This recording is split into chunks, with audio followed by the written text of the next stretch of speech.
कृषी महाविद्यालय सेलू इथून आलेली काही टीम यांचं सगळं मनापासून स्वागत. माझा काय हाच पहिलीच वेळ सर भाषण करून त्याच्यात माझ्या गळ्याला पण नाईक साहेबाच्या हे अभिमानाची बाब आहे. नाईक साहेब यांचं कुटुंब हे राहणार आहे एका गवली गावात, छोट्या खेडेगावात. तिथे त्यांचा जन्म झाला आणि त्यांचे वडील ते फुलसिंग नाईक त्यांच्या घरी जन्माला येऊन शिनी आणि त्यांनी पुसत येते त्यांचं शिक्षण पूर्ण केलं.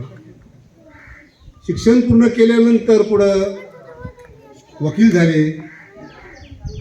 काही दिवस त्याच्यानंतर पुढं पंचायत समिती, जिल्हा परिषद असे काही करता करता पुढच्या स्टेपला त्यांनी आमदार होऊन आणि तब्बल या महाराष्ट्राचे तिसरी टर्म 11 वर्ष 9 महिने 7 दिवस असा काहीतरी त्यांना मंत्रिपदाचा कारभार घुसवला. शेवटच्या तिसऱ्या टर्म या दीर्घकाळाच्या आजाराने त्यांचं निधन झालं. पण त्यांनी अशी एक क्रांती केली.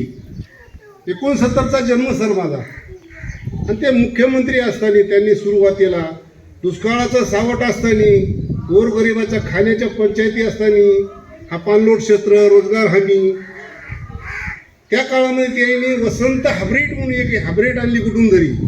ती हायब्रिड आणून आणि या महाराष्ट्रातल्या लोकांचं त्यांचं एक उत्पन्न वाढवून असं काही भागवूनशिरी त्यांनी हरित क्रांती हा सन्मान मिळवून ते आपल्या महाराष्ट्रासाठी केलेली ही कर्तबगारी, जातपात भेदभाव असं कोणतंही काही न पाहता त्या काळामध्ये एवढं म्हणायचं सर, मला काय निमित्तानं यायचं काय 50-50 आमच्या कुठं समाजाचे आमदार नव्हते, काय 10-5 मंत्री नव्हते, तरी एक माणूस असा इतर भटक्या जमानीतला त्या काळामध्ये जंगलात राहणारे लोक, इकडं तिकडं तांडा वस्तीने भटकणारे लोक, त्यांच्यातून एक माणूस असा निवडून शिक्षण घेऊन एवढ्या मोठ्या पदावर जाऊन शिनी सर्व समाजामध्ये राहून शिनी इतक्या काळापर्यंत मुख्यमंत्री पद हा गाजवतात, ही अभिमानाची बाब आहे.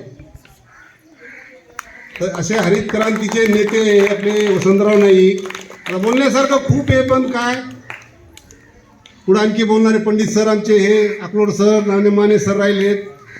मला 2 शब्दाचे बोलण्याची संधी दिली नाईक साहेबाबद्दल ते क्षमा मागतो. काही चूक भूल झाल्यास आणखी आमचे पंडित सर सांभाळून घेतील.